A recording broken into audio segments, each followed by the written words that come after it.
Hello everybody, Rain Dragon here. Welcome back to another episode of Mini Healer. Now today we're going to start off by taking a look at items and seeing if we can understand or pick a build to focus on. And we're going to have a look, just generally see what all the items do. So we've got to get rid of this weapon, I think. It adds nemesis damage to the tank and berserker damage or berserker lightning damage. But I think we've probably picked up some better weapons along the way. I don't know what this little glow effect is around some items. If you know what that is, then please leave a comment, because that's really baffling me. But anyway, so we'll start at the beginning. We'll look at the kind of weapons and things we get, and we'll try and see if we can either figure out a build or see where we're heading with this. Because I noticed that some talents seem, or the specs, I should say, seem to specialize in one sort of area. So the druid, when you scroll down, it has a lot of abilities for the ranger. It's a lot of rapid shot, a lot of ranger abilities, increase the damage, physical damage, add poison damage, etc. Priest, I think, was berserker, or it was tank, one or the other. Tank, I think. Tank is inspire, tank damage. Let's see if I can find some other things. Lightning damage to party members. I think it was mostly tank damage. Here we go. Tank's health, etc. And the occultist here, this was berserker. So every sort of there you go, berserker's crit strike, chaos strike, etc. So every sort of tree seems to specialize in one area. Now, does that mean then that I don't need to worry about focusing on archer or whatever it's called? Ranger. Do I not need to worry about ranger because this tree buffs ranger, if you see what I mean? So do I just need to worry about buffing my healer, tank and berserker damage with items? Or do you focus on having this super crazy damage, this damage class, like the archer, the ranger, whatever, and just pumping all your damage into that? So I'm not sure how we're going to deal with this yet. I think what we're going to try and do for a start is the second one. We'll plow all our damage into buffing our ranger and using our tree to fill that out, and we'll see how that works in the later game. If that doesn't work, then we'll adjust our strategy a little bit. So I'm going to unequip everything, and then we're going to go through these and see what is going to benefit us in the long run. And if we don't have any ranger buffs or anything, then we'll fill them in with something else for the time being. So first of all, what of our weaknesses? Well, we haven't found anything difficult to heal yet. Mana doesn't seem to be a problem. No one's dying, so health obviously isn't a problem. So I'm just going to mainly focus on damage at the moment. So we'll scan through and see if we can find anything for the ranger. I want to talk about that a little bit later, that cloak. So we'll just skip through anything for the ranger at all. It's not looking great, is it? Maximum health, critical heal chance, critical heal multiplier. No, I thought that was critical damage at a glance. Haunt a target, lightner, that's all healer damage. Well, this has got to be ranger, right? It's a bow. Should have started with that, really. 15% ranger physical damage, 2% ranger critical strike chance. Ranger's attacks increase heal power by 10%, or by 10, sorry, for 10 seconds. Stacks up to 10 times. Loses all stacks when you or party members cast a spell. So we'll pop that on mainly for the damage and the 2 extra fire damages. I'm not too worried about this. Heal power stack. By 10 for 10 seconds, stacks up to 10 times. So we can get an extra heal for 100 heal power for that.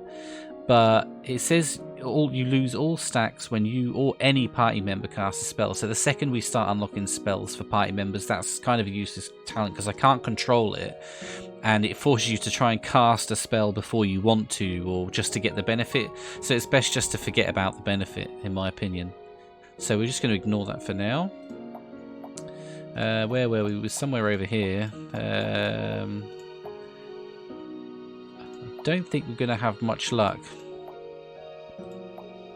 No. So now what we'll do is this is a good one because that's party physical damage. So we're going to look at increasing party physical because that obviously buffs the ranger.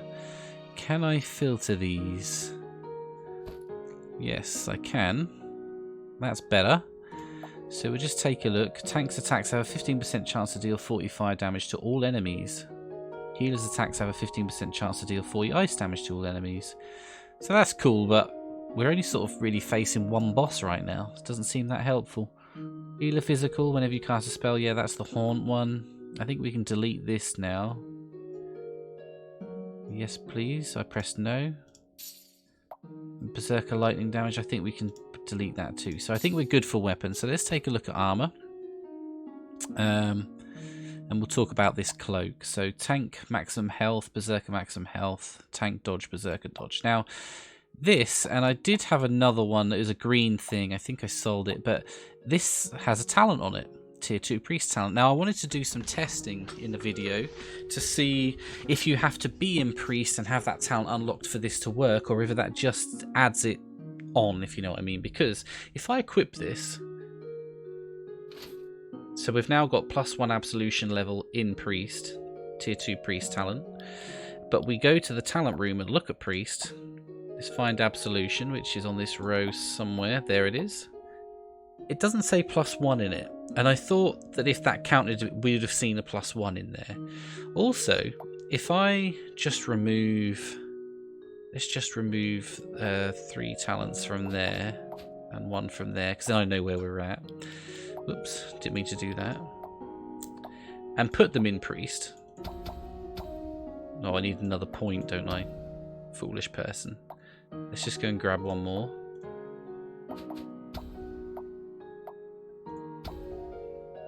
Now it shows as active. So I'm assuming that we only get the buff if we're in the tree. So if we're not in the priest tree, kind of a useless perk. Otherwise, I thought that would have been really, really cool if you could be like full druid, but you could get some gear with some good priest talent, so you could sort of like mix the class. It seems that we're going to have to use talent points to mix the class, but that's no problem. Now we know, right? We've done a test. Definitely the way it works. So let's pop these points back. I think they were in there. Can't remember if I had 3 in that or 2, but we're going to keep 3 in there for now. No, we're not. We're going to go with the damage. Change my mind. Okay, back to items then. So that's not helpful for us. In a nutshell, not useful. So we're just going to get rid of that. Yes, please. That's tank health, tank block, party max health. So these max healths could be useful. Party maximum health, crit heal. I think I'm going to take this. It's given us 41 heal power and 132 maximum health to all my party members. That's a pretty big upgrade. 17 heal power, max health, fire resist, 10% lesser heal, also increases target fire damage. I'm not sure about the lesser heal on there. It would be good if I had more tank health, I suppose. Tank health means, you know, my hots can just do their thing while I focus on the group. Block chance party, that's more party max health though. I think we're going to take the party maximum health, and it gives us max mana. So we're going to, yeah, I'm going to take those for now. Let's have a look at the accessories. Any damage? Not on that one. That's heal power and mana. Mana regen. Cast speed, maximum health, party ice resist. So I'm just going to take these 2 because they just pound for pound give more stats than what this does. The cast speed's kind of irrelevant. I'm using hots. Party max health is only 26 and I get max health on one of these. Which one was it? Oh no, I don't. So do I want the health then? Ice resist. No, I think I'm going to keep it like that. I'm happy with that, I think. So yeah. And then we're going to take a look at these, because I can now do some crafting. You'd have probably noticed that I've had some weird things drop. I don't know if I can show them to you. What do they come? There we go. They come under gems, bizarrely. That's weird. Gems. That is ore. Ore of hostility, ore of sorcery, and ore of toughness. And with these I can do some crafting, I believe. So you pick what you want to craft on. So we'll start with this bow, because this bow I might keep for a while until I get something a bit better because of the ranger buffs. And obviously we're trying to investigate how the damage increases with the ranger. Like I said, I'm not too fussed about this buff down the bottom here. But to me, we might as well start with this, and then we learn the crafting system. If we waste some more, we waste some more. So let's have a look at crafting.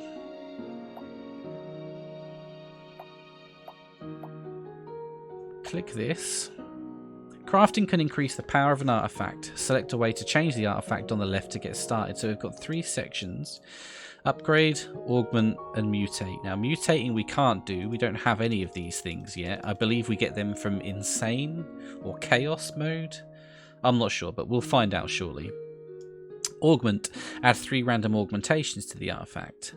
Or upgrade the overall quality of the artifact. And upgrade random attributes. So this one costs me ore? Ore of hostility. So we'll start with the quality, I think, of these stars. I believe when we click that, it will upgrade 1 star, and these percentages and numbers will change. I don't know about the effect. I think the effect will stay the same, but I think these will change. Augment is going to give us 3 random stats, so that gives us 3 random effects on an item that could be like these, basically anything that it adds on, and then we can re-roll them or upgrade them. I don't know what mutating does, so we'll play with that later. So let's just start with an upgrade. Let's test the waters. If we upgrade, we have 15% range of physical and 2% range of critical. If we upgrade, I don't know what that changed. What did that change?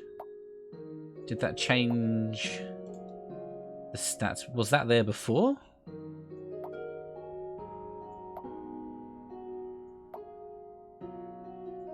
I don't know what that did. I was expecting these numbers to change. So unless it just changes the sort of base damage, which isn't displayed there,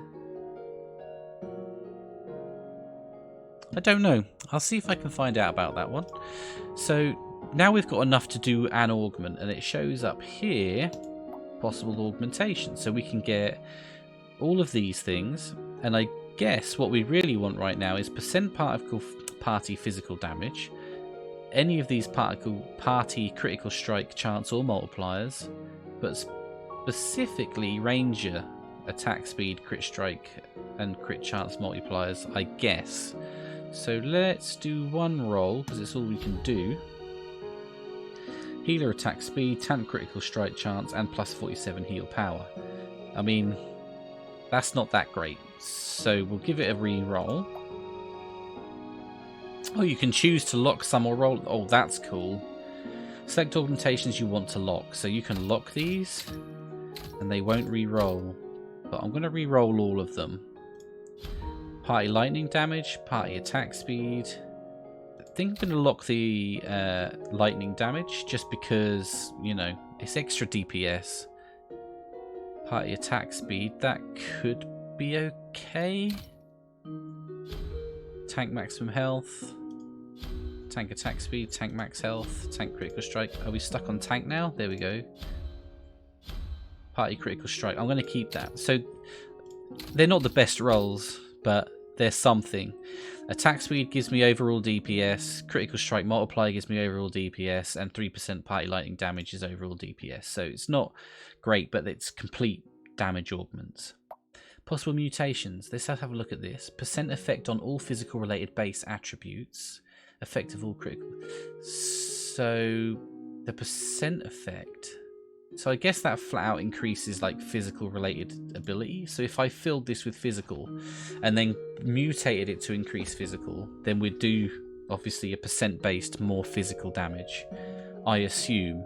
Again, something we'll just play with down the line. Upgrade a random attribute of the artifact. So attributes are not upgradable. So what are the attributes then? Are they the stats? Yes. So we got +1 on range of physical damage. So I mean that, I guess that's 16. Range of physical damage now. We can't do it again because we need 3 more. Or 1 more. We've got 2. Perhaps then there is a limit on how many times you can upgrade these before you need to upgrade the overall quality. Perhaps that's where that comes in. I guess we'll find out down the road. So with that done, just make sure we've not unlocked anything else that we can use. No, we had that before. Spirit Orb. Place a Spirit Orb on the target. Spirit Orb will explode when the target takes damage, healing the target. Sounds cool. I feel like that would be like a build around, really. It's an instant cast with a 2-second... Yeah, sounds like some sort of build around, so we're going to ignore that for now. Now we're going to take a look at these bosses really fast. I might need to do some grinding off camera, because if we look at starting on Insane, it recommends a difficulty level of 17. We're going to try this one in a minute, just to see like how hard it is. But also if we check the new area, with the new bosses, the very first boss on normal is also level 17. So we're going to go and try a boss we know. We'll see what the difference is. It's doubled his damage. And he's gained a completely new skill. Hurl a boulder at the target, dealing moderate amount of physical damage. And nothing else. What did it change? Did it change the damage over time to a high damage attack? That seems weird. Oh, but it hits 3 targets. Whereas that only hit 1 target?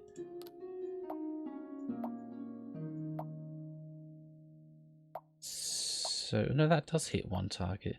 That's odd. I don't know why you would change that. I would thought if you buffed the damage on the bleed, that would be way more dangerous than throwing a boulder.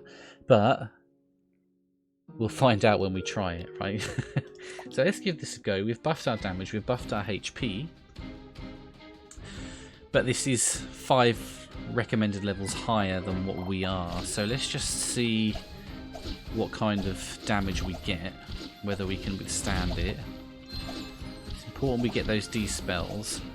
Keep getting these heal over times out. Throwing boulder. Here we go. That wasn't too scary. Keep getting on top of these dispels. This is the most important thing. Keeping everybody hotted up. The tank's not really bothered about the tank at the moment. He's not really taking much damage. Keep the hots on him though. AoE hot. Just let everyone heal up now. Enraging. So let's see what kind of damage he does now. Now he's enraged. I was ready for that slam, buddy. Just put a lesser heal out on there.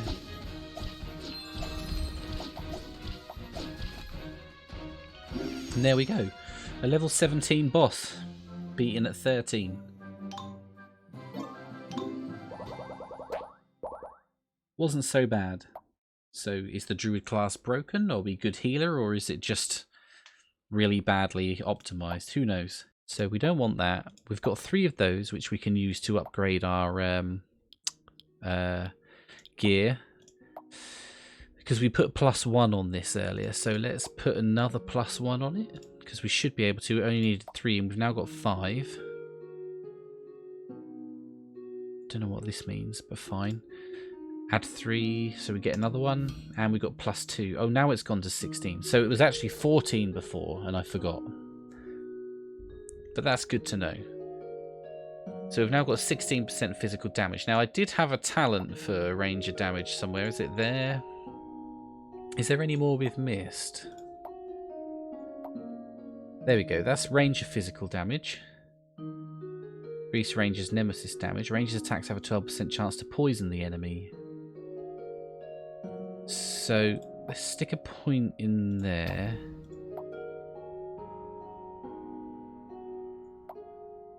Maximum mana, I want to keep that. Do I now start removing this buff, the ice damage buff, and put it into the poison? I think I will. Maximum health by mind you, it's a big health increase. Let's just go for it. See what happens. Because we've now leveled up in mastery. I've got 3 more mastery points to spend. So let's just upgrade this. +1 second to renew duration. That's even more hot. Even more heals. I like the idea of this. Especially since the ranger's attack have a 12% chance to poison the enemy, dealing physical, or it's a percentage of physical damage, which is what we're trying to stack at the moment. So I think we're going to go with that. See how that ends up. So anyway, that's it for this episode. Thanks for hanging by. I know it was a little bit of a slower one because we were focusing on the items and trying to procure some sort of build, but I think we've gotten there now. We did manage to take on a boss that we shouldn't have been able to do, so that's something. But yeah, so hopefully in the next episode we'll take a look at these harder bosses, see if we can do those without grinding. If not, we'll go and do some grinding and then we'll come back and take them on then. So thank you very much for watching. If you liked the video, please subscribe and comment below. Any questions you have, please let me know and I'll get back to you. Other than that, that's it for this episode. So thank you very much and I'll see you very soon. Goodbye.